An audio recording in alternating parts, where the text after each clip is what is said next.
Hello there. Willy's Wonderland, a very low-budget film. First of all, the shots, I believe the entire thing was shot with a GoPro. It was so low budget that they basically rented out a location and just shot the entire movie. They used a GoPro to tuck themselves into corners, and they just continued to use the GoPro throughout the film. It's very confusing to watch. Not confusing, but it does hurt your vision if you notice those types of things off the bat. You can tell that when the camera moves that it's off. You can tell when characters are standing next to each other, or one's in the foreground, one's in the background. You can tell it is way off. So that's one thing that you go into, try to ignore, because it actually is an enjoyable film. Another thing you got to ignore is, remember, this is a very low budget film. The fact that the animatronics are just people in like costumes is understandable.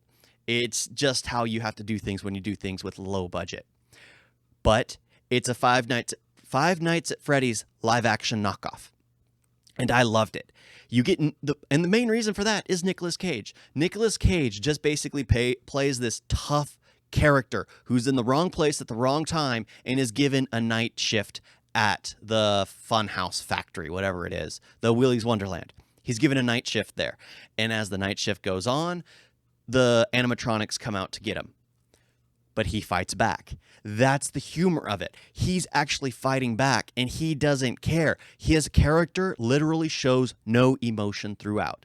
He just is still-faced throughout, does not show anything, and it is humorous to watch because he basically sets himself on a clock. He is told that he needs to clean the location, do a bit of cleaning, just watch the grounds, and what is it? Oh, to make sure he gives himself some breaks. So he sets a timer for every 2 hours or something to take a break. And every time his watch goes off, he goes off to drink some pop punch, whatever it was. He goes off to drink it, and then he'll play some pinball. That's what he does. And while he's in the middle of fighting one of the machines, he actually does that. His watch goes off, and he makes sure to go drink some pop and play some pinball. It's a humorous, funny adaptation from Five Nights at Freddy's, which was considered one of the scariest games of like whenever it came out, because it was nothing but jump scares. It was basically created ahead of its time, because if it was done now, it should have been created for VR. But Willy's Wonderland is a fun movie. It's terrible, but like most Nick Cage movies, they're terrible but fun. It's Nick Cage that really brings it to life. So I enjoy the film. This is a movie I will watch again because it's a low-budget film. Sometimes these low-budget films have more heart. The worst part about it, I will say, is the curse, the thing that brings the animatronics to life. It makes no sense. If the village was benefiting from the animatronics, then it would make sense as to why they would sacrifice to it. But the fact that no one's actually benefiting in any way except they are not killed makes no sense, because they could have easily just destroyed the building. Because apparently they only wake up at night. And if they only wake up at night, just destroy the building during the day. At any point in time, they could have freed themselves of this curse and this burden if they just destroyed the building and destroyed the animatronics inside. But no, they decided to just sacrifice people just so the animatronics don't walk out at night and destroy them and kill them.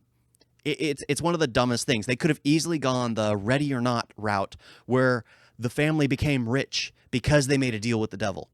And because they made a deal with the devil, they have to play a game with those who come new to the family. And if it happens to be hide and seek, you're doomed. So it could have used some actual thought process near the end, but for what it is, I enjoy it. It is passable. I really look into the story, and because the story had so many flaws, you just have to accept it for what it is. They clearly had a low budget. They clearly didn't need to put much thought into it. They had an idea and they ran with it, which I respect, especially for low budget creators. You just get an idea and you run with it. You do what you can to make it work. So it's worth a watch. I'm gonna buy it because you need to support this kind of work. Thank you all for watching. Talk to you next time. Toodles.